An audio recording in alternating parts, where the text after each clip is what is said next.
When I was a kid, like many of us, I watched Star Wars, and it made me dream about being a space pilot. I desperately wanted to play a video game that immersed me into that world of being one.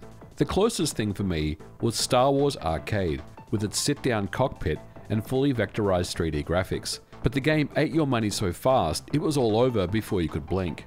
I wanted that immersion on my PC, but the problem was, in the late 80s, PC gaming was still very much in its infancy. CD-ROM technology was still a few years away, and there was certainly no concept of hardware 3D acceleration. Its software was perfecting their 2D smooth scrolling code on Commander Keen, and the biggest games at the time was the original Prince of Persia and The Secret of Monkey Island.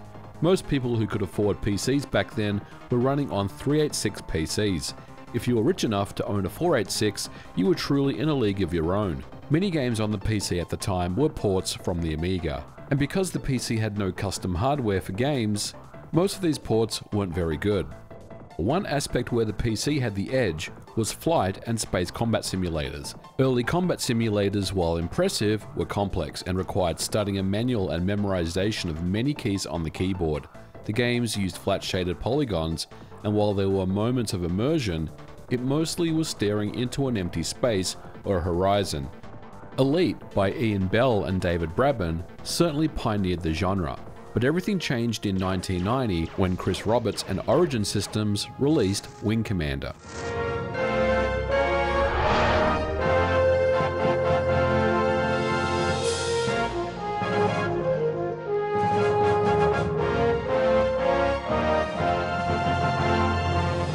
Wing Commander represented a turning point in PC gaming as we know it today. It's easy to look back at the game 34 years later and disregard it, but in reality, the technology was groundbreaking, and for the very first time, the space combat simulation genre had opened itself up to a wider audience. And as for me and many others at the time, this finally meant we were able to play out our dreams of becoming a space pilot. And it all ran on a 16 MHz PC.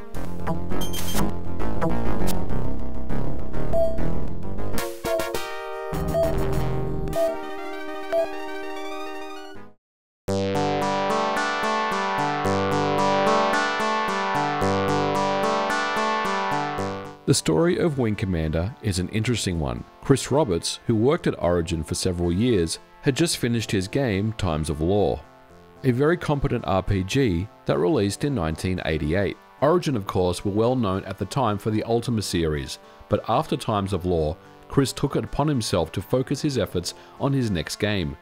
The first known codename for what would become Wing Commander was called Squadron. The original pitch document outlined a cinematic experience with a developed storyline and an interesting cast of characters. The document outlines the ability for the player to fly missions with wingmen, with the functionality to issue orders to your wingmen in combat. The game later would become Wing Leader until a name dispute ultimately led to the name Wing Commander.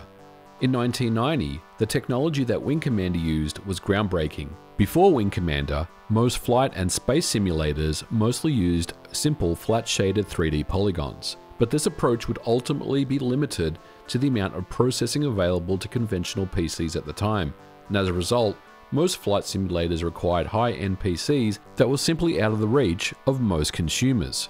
The inspiration that would power Wing Commander would be a game called Battlehawks 1942 that was released by LucasArts in 1988. This was another World War II naval air combat flight simulation game, but it was different in that it used sprite-based bitmap graphics for its aircraft which rotated and scaled realistically, and the game ran fast on most PCs of the era. Wing Commander took this concept and did so in a way where there was simply nothing else like it at the time. The game takes advantage of 256 color VGA graphics and uses pre-rendered bitmaps of all the enemy ships in various angles as they were seen by the player. These bitmaps would then scale and rotate according to distance. This would allow for colorful detailed ship models that was a more cinematic look and feel than ever seen before, and it saved on processing power and development costs. But what's interesting to note here is that we're essentially talking about texture mapping over the top of a flat 2D quad. This was done years before games such as Doom. This technology in 1990 made Wing Commander look so much better than anything else on the market, and it also ran much faster. Now of course this technology does have its limitations, notably when an enemy ship angle has changed, a different 2D bitmap image would replace the existing one to show the predetermined angle of the ship in relation to the player, and it had to snap into place rather abruptly. But at the time it barely mattered. The dogfighting in Wing Commander is so exhilarating and so fun that everything just works. The level of detail of the ships was something never seen before, and the immersion was perfect. The interior cockpit ship design was also something else. The hand-drawn 2D artwork for the interiors is incredible, and to cap it off, the game adds extra immersion by showing the player moving the ship's control in real time as you move your joystick in real life. Not only this, you can switch to various angles within the cockpit itself.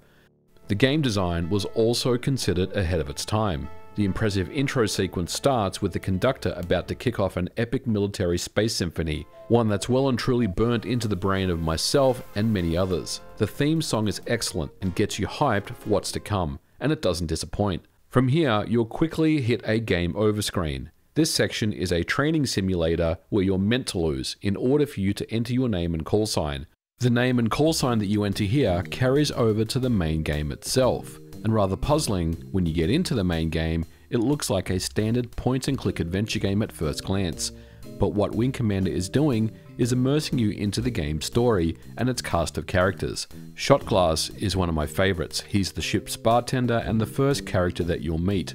You'll also talk with other wingmen aces in the game that will fly alongside of you in space, offering advice, talking about the latest developments, how you did on your last mission, how to combat enemy Kilrathi ships, or just plain small talk. The Board of Honor leaderboard shows off these dedicated pilots and their accomplishments, with you sitting right at the bottom with 0 kills.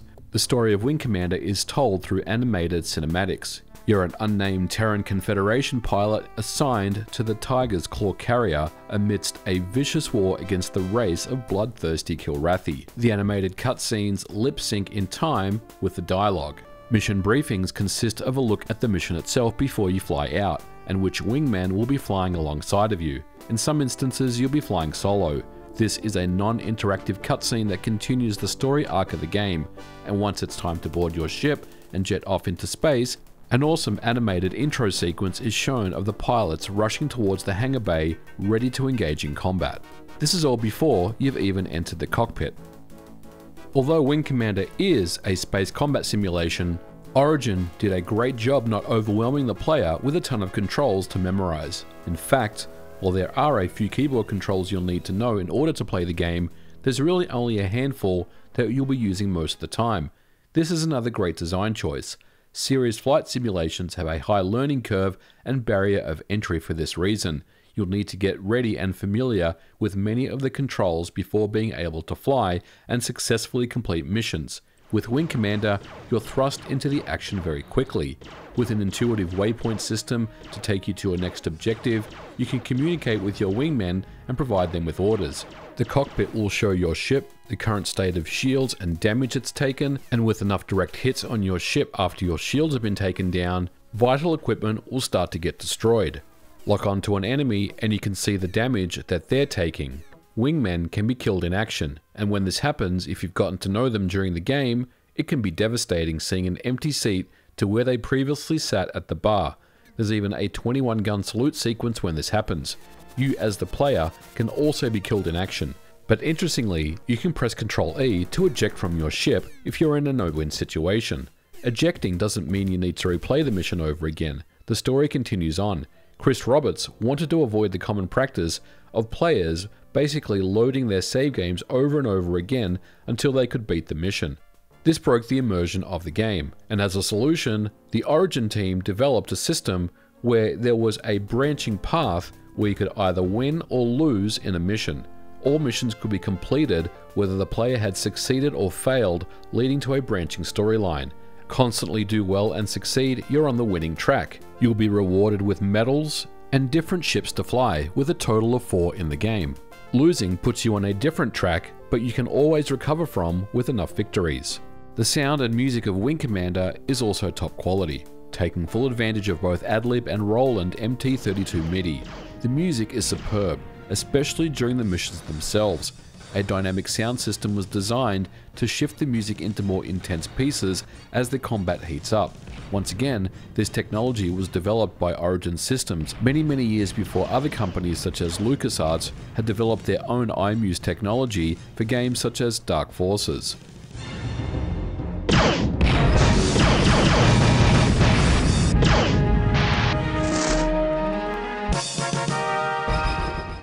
The game package was awesome. It came complete with 6 floppy disks that contained the game itself, a copy of Claw Marks, the onboard magazine for the Tiger Claw carrier, a quick reference guide, and 4 detailed blueprints of the ships that you'll pilot in the game.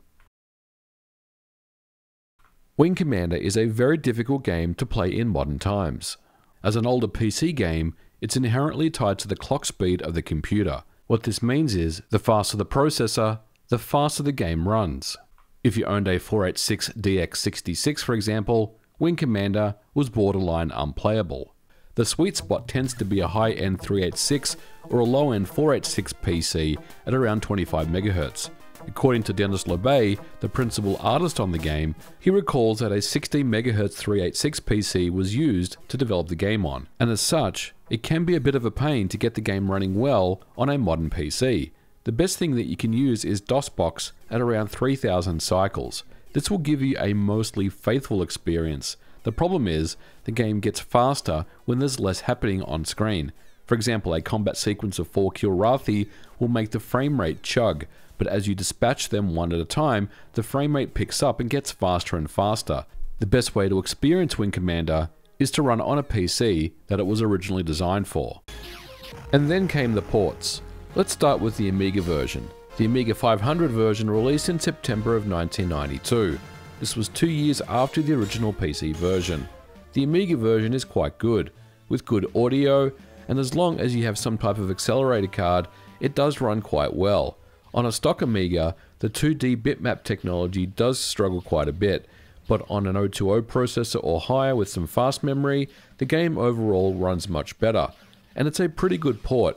Its main limitation is the color palette. The game uses 4-bit planes or 16 colors. This means obvious dithering, but aside from this, it's a job well done. In 1993, an enhanced Amiga CD32 version was released, and this was more like it.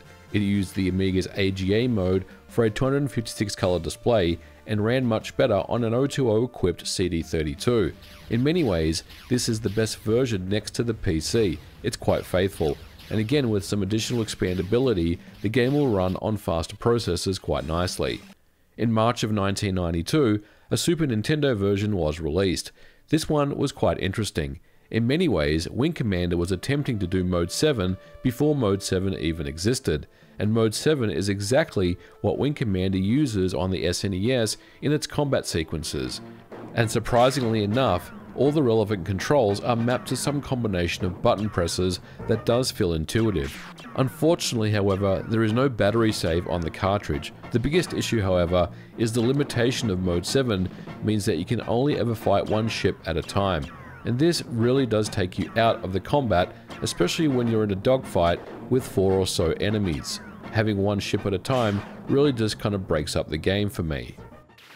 The Sega CD saw a port of Wing Commander in 1994. This port added voice acting with the unnamed player given the name Hotshot. Remember, this is no train sim. If you see the enemy, he'll be out to kill you. Be sure you do it to him before he does it to you. The Sega CD version by rights should have been the definitive version, but it falls away for a few reasons. First, the button mappings. They're a little bit all over the place with many different combinations to remember.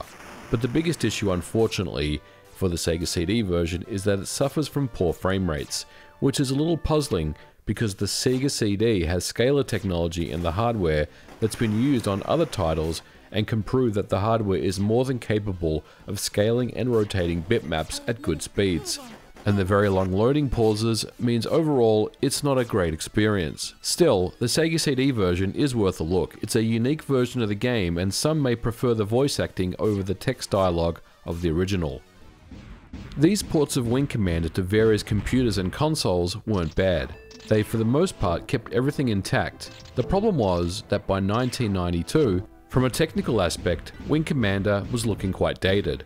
Wing Commander 2 released in 1991, and in 1993 Origin Systems had released Privateer, a spin-off game that pushed the series to even greater heights in terms of technology. And in many ways, Wing Commander pushed that envelope. Space combat sims were in, and games such as Privateer and Star Wars X-Wing appeared in 1993, and as technology got better, the games got better.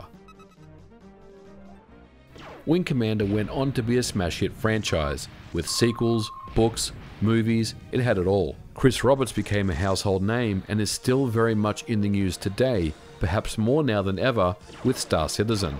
It's been over 34 years, but Wing Commander is still an extremely important game in the history of PC gaming, and put a stake in the ground between niche flight simulation games and the rise of story-based video games that had awesome audio and visual presentation that would truly immerse you into the world. And if you want to play Wing Commander for yourself, I still do recommend the original PC version, which I believe you can purchase as a double pack with the expansion pack on GOG for a few bucks. It's definitely worth a look. But let me know your stories about Wing Commander in the 90s. I definitely want to hear what you guys have to say about your experiences with the game, and if it was something that you enjoyed as much as I did. But we're going to leave it here for today's episode. Thank you so much for watching. If you liked it, please don't forget to leave me a thumbs up, and I'll catch you guys in the next episode. Bye for now.